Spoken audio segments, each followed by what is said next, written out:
Port Westward is the bend in the Columbia River estuary downstream from Portland. It's really in the heart of the Columbia River estuary, which is considered a linchpin for salmon restoration and recovery. It's a big area of 6,000 acres, some of which has been industrialized, but most of which remains agricultural. For over 2 decades, people in this area have been fighting the fossil fuel industry and winning.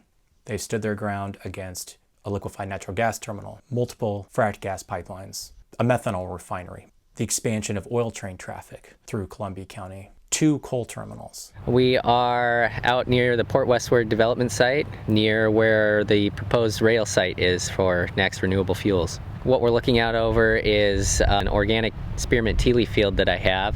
In the background we have some peppermint as well, and this is land that I've been farming for the last 20 years.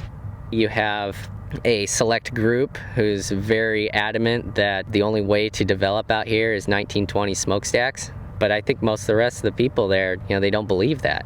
Next is proposing the world's largest renewable diesel facility. They would be producing 50,000 barrels of renewable diesel a day. They would be shipping in tons of seed oils to produce renewable diesel and shipping out all of the toxic byproducts. And meanwhile, we would have just rail yards and storage lots of rail cars full of toxic, flammable, contaminated materials right on the banks of the river. Currently, we're looking out over spearmint and peppermint fields. We have trees on either side. When the clouds clear, you can see Mount St. Helens in the background. It's a really pretty view. If they get their facility built, we'll be looking out over pavement, rail, and flare towers, actually. Folks started asking really pointed questions, like, what is this refinery going to emit? What will be the impacts on wetlands? What will be the impact on the river from a potential spill of all this liquid fuel? What would the impact be on the farms, the communities along the rail line, and ultimately the climate?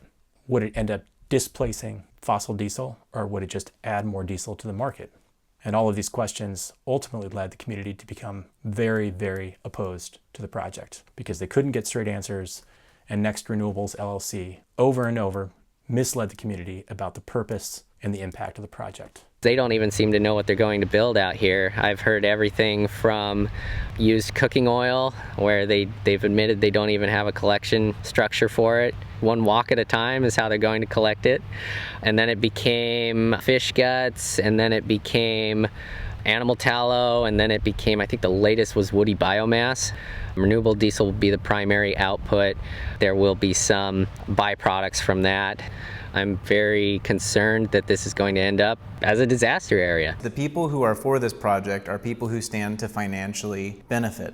And the people who are against this project are basically everybody else. The people who want to keep their community livable, who want to keep their lifestyle as farmers, who believe in clean air and clean water, and understand that a lot of the promises from a greenwashed project like renewable diesel are false solutions. They haven't been very consistent in what they're proposing, what their processes are. Nobody really seems to know what the actual design is.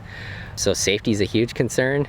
Taking this land out of agricultural production, that's a large concern as well. Most people would concede that quote-unquote renewable energy needs to have some aspect of sane siting. It's just outstandingly stupid to take a refinery on this scale and plunk it down at a bend in the Columbia River estuary on soil that is totally unstable, prone to liquefaction, that in an earthquake will move feet up and down and sideways. How is all this equipment going to hold together?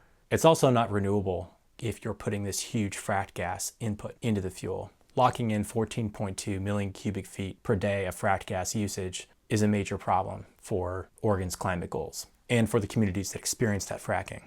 So there's something profoundly unsustainable about the project right there. They're taking acreage that I farm. Part of this is organic spearmint tea leaf, which has a very good return for me, but it takes years to get replacement for that. They don't know what their feedstock is.